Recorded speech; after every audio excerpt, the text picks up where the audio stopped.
രാവിലെ കുളിച്ച് മാറ്റി നേരെ അമ്പലത്തിക്ക്. അപ്പോൾ നമ്മുടെ തൊട്ടടുത്തുള്ള അമ്പലം കേട്ടോ, ശ്രീധർമ്മഗിരി വിഷ്ണു ക്ഷേത്രം. മലപ്പുറം ജില്ലയിലെ പേര് കേട്ട വിഷ്ണു ക്ഷേത്രങ്ങളിലൊന്ന്. മിനി ഗുരുവായൂർന്നു കൂടി ഈ ക്ഷേത്രത്തിന് പേരുണ്ട് കേട്ടോ. അങ്ങനെ ഞങ്ങൾ നേരെ അമ്പലത്തിലെത്തി. അപ്പോൾ ഞായറാഴ്ച ആയതുകൊണ്ട് ഒരുപാട് ആളുകളുണ്ട്.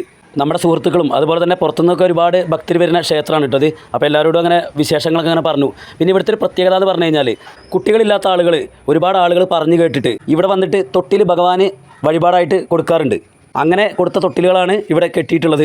അതേപോലെ വർഷങ്ങളായിട്ട് കല്യാണം നടക്കാത്ത ആളുകൾ, ജോലി സംബന്ധമായിട്ട് തടസ്സങ്ങളുള്ള ആളുകൾ, അങ്ങനെയുള്ള ആളുകളൊക്കെ ഇവിടെ വന്നിട്ട് വഴിപാട് കഴിക്കാറുണ്ട്. ഞങ്ങളങ്ങനെ വഴിപാടിന് റെസീറ്റൊക്കെ എഴുതി ഒരുപാട് ആളുകൾ ഫാമിലി ആയിട്ടൊക്കെ വന്നിട്ടുണ്ട്. എല്ലാവരോടൊക്കെ വർത്താനം പറഞ്ഞ് വിശേഷങ്ങളൊക്കെ അന്വേഷിച്ച് അമ്പലം മൊത്തത്തിൽ നിങ്ങളെ ഒന്ന് ചുറ്റി കാണിക്കാൻ വേണ്ടി ഒന്ന് കറങ്ങാമെന്നിങ്ങനെ കരുതി. അപ്പോഴാണ് സത്യേച്ചി വിളിച്ചത്. നല്ല അടിപൊളി പായസം ഉണ്ട്, കഴിച്ചിട്ട് കറങ്ങാൻ പോയിക്കോന്ന്. അങ്ങനെ നോക്കിയപ്പോൾ നല്ല പാൽപ്പായസം ഉണ്ട്. അപ്പോൾ സത്യേച്ചി ആണെങ്കിൽ വഴിപാടുകാർക്ക് ഞായറാഴ്ച അല്ലേ, അത്യാവശ്യം നല്ല ആളുകളുണ്ട്, ചോറൂണിനൊക്കെ ആളുകൾ വന്നിട്ടുണ്ട്. ഒക്കെ നമ്മുടെ നാട്ടുകാർ തന്നെ കേട്ടോ.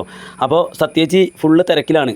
ഇപ്പോഴും പ്ലാൻ പ്രകാരമുള്ള അമ്പലത്തിൻ്റെ മൊത്തം പണികളൊന്നും കഴിഞ്ഞിട്ടില്ല കേട്ടോ. ചുറ്റമ്പല നിർമ്മാണം, ഓഫീസ്, സ്റ്റേജ്, അങ്ങനത്തെ കുറച്ച് പരിപാടികളോട് ബാക്കിയുണ്ട്. നല്ലവരായ നാട്ടുകാരുടെ സഹകരണം കൊണ്ട് മാത്രമാണ് കേട്ടോ നമ്മുടെ ക്ഷേത്രം ഇങ്ങനെ അടിപൊളിയായിട്ട് നടന്നു പോണത്. പ്രതിഷ്ഠാദിന മഹോത്സവം, ശ്രീകൃഷ്ണ ജയന്തി ആഘോഷം, ഘോഷയാത്ര, ഭാഗവത പാരായണം, കർക്കിടക മാസത്തിലെ രാമായണ പാരായണവും അത് കഴിഞ്ഞിട്ടുള്ള അന്നദാനവും, അങ്ങനെ വർഷങ്ങളായിട്ട് നടത്തി വരുന്ന ഒരുപാട് പരിപാടികളുണ്ട് കേട്ടോ. പിന്നെ കുട്ടികളുടെ സ്റ്റേജ് പരിപാടികൾ, അങ്ങനെ പല പല പരിപാടികൾ നമ്മുടെ അമ്പലത്തിൽ നടത്തി വരാറുണ്ട്. അതുപോലെ നമ്മുടെ അമ്പലത്തിൽ നിന്ന് പല പുണ്യസ്ഥലങ്ങളിലേക്കും തീർത്ഥയാത്രയും പോകാറുണ്ട്. കർക്കിടക മാസത്തിലെ വാവുബലി അത് നമ്മുടെ പുഴക്കടവിൽ വെച്ച് നടത്താറുണ്ട്. കൂടുതൽ വിവരങ്ങൾക്കും വഴിപാടിനും നമ്പർ ഞാൻ താഴെ കൊടുക്കുന്നുണ്ട്.